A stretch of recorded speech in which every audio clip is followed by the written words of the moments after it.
At 7 years old, your childhood ended, and the blood began.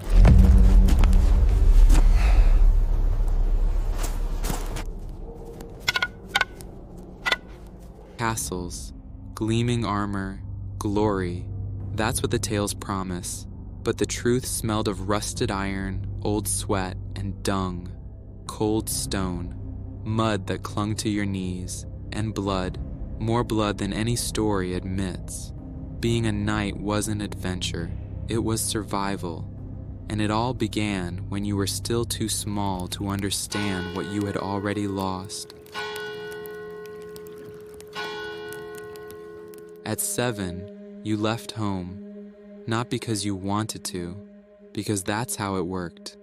Page, they called you, servant, shadow of a lord you had never seen. Other boys learned to read. You learned to fall from a horse without dying. 7 long years inside walls that weren't yours, up before the sun. Serve without question, be beaten when you failed, and always, always, the promise that one day it would make sense.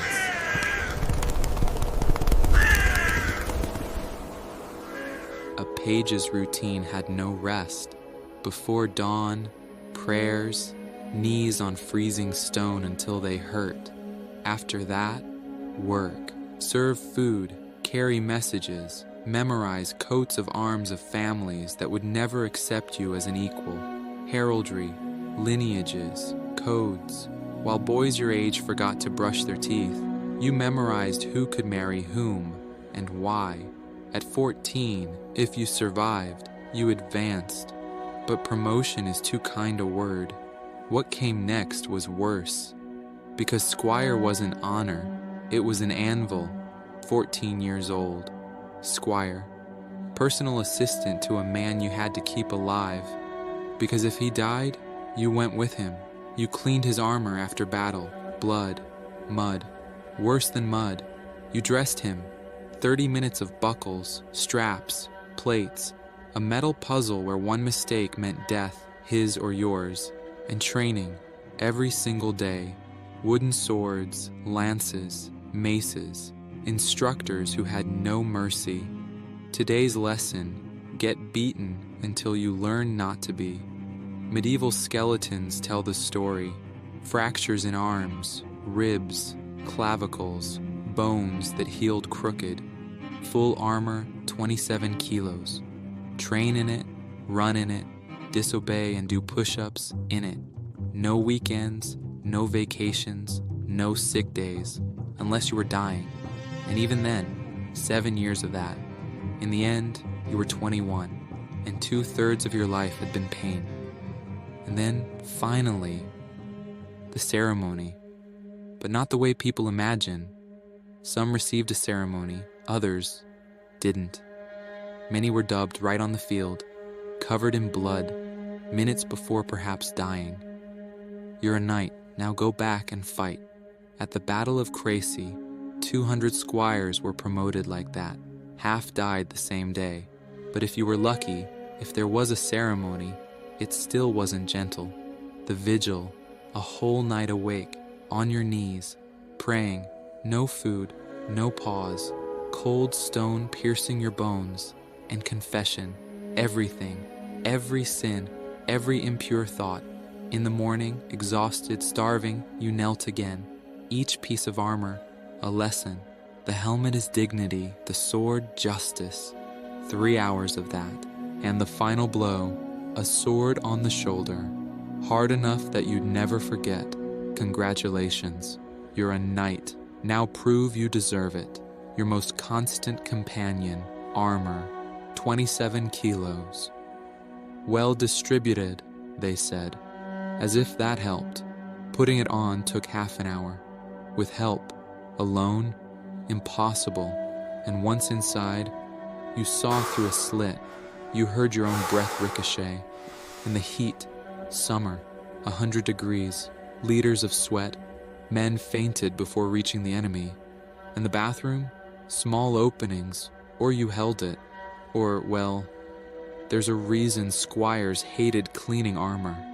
The smell, caked sweat, no easy washing.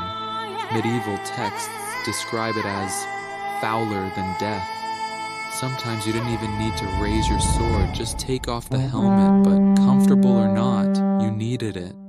Because what came next, no armor was enough for it. Battle, no elegant duels, no choreography. A medieval battlefield was normal. Hundreds shouting, horses panicking, weapons on shields, wounded screaming. You couldn't hear orders, not through the helmet, not through the chaos. Sight? A slit, like driving while looking through a keyhole. The ground turned to swamp. You slipped, you fell. And getting up in that armor? Good luck. Knights didn't die from dramatic swords, maces, war hammers, brutal force denting metal, and the man inside it. Battlefield skeletons show it, fractured skulls. Even with helmets, the fight lasted hours, exhaustion, dehydration. Many died without wounds, just cooked inside the armor. And if you survived the battle, medieval medicine was prayer and waiting. Infection killed more than swords, but oddly, knights died less than common soldiers, not because they were better, because they were worth more. Capturing a knight alive meant ransom. Medieval battle had VIPs, entry cost expensive armor, exit cost gold. After years of training, tournaments, battles, the body collected its bill. At 40, a knight was finished. Ruined knees, compressed spine, shoulders that no longer lifted shields. 80% of examined remains, compressed vertebrae, hernias, a permanently hunched posture. A 40-year-old knight's grip strength matched a 90-year-old. Bones that never healed right. Concussions stacked up with no treatment. Medieval knights invented traumatic brain injury centuries before American football. Some retired early, 35. Others entered monasteries, sedentary life. At last, rest for shattered bodies. But even knowing the price, young men still chased knighthood. Prestige was stronger than the certainty of pain. And while real knights limped on bad knees, troubadours turned brutality into magic. They edited the pain, the stench, the muddy truth.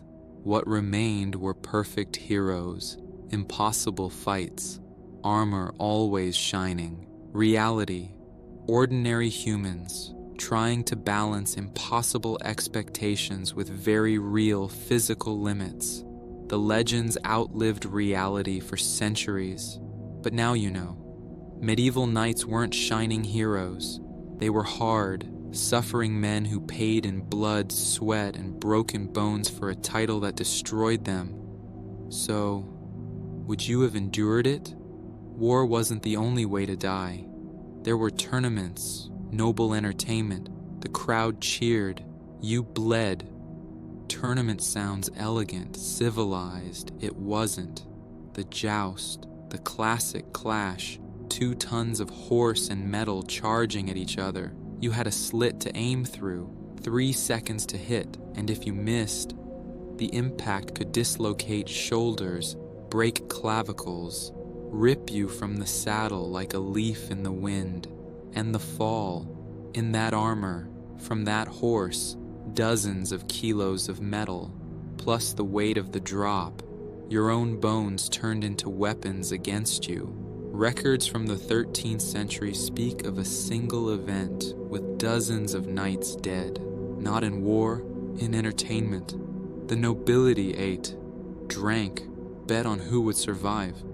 The medieval version of extreme sports, except the extreme was literally dying. And even if you survived, the injuries had no end.